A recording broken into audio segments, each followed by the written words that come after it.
The sun is coming up, are you ready to go? We can take a ride, we can take it slow. Yo, well, it's my law, I'ma let you be the boss, 'cause I'll go where you go.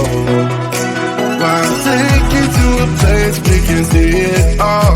Step off the edge, I can break your fall. Yo, well, it's my law, I'ma let you be the boss, 'cause I'll go where you go. When you fall down, I'll get you back up again.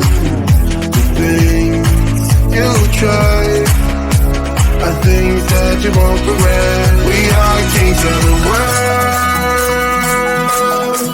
and tonight is our playground. We are kings of the world,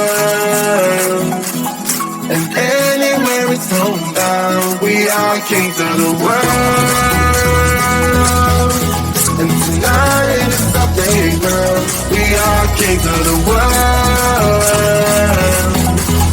and anywhere it's homebound. We are kings of the world.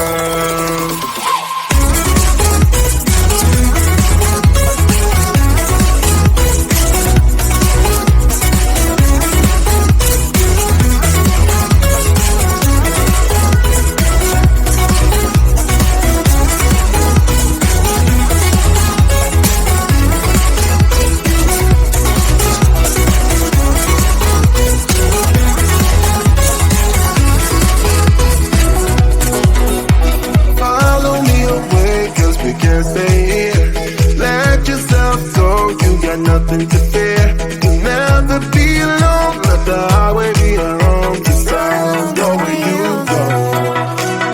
When you fall down, I'll get you back up again. The things you try, I think that you won't regret. We are kings of the world, and tonight is our playground. We are kings of the world,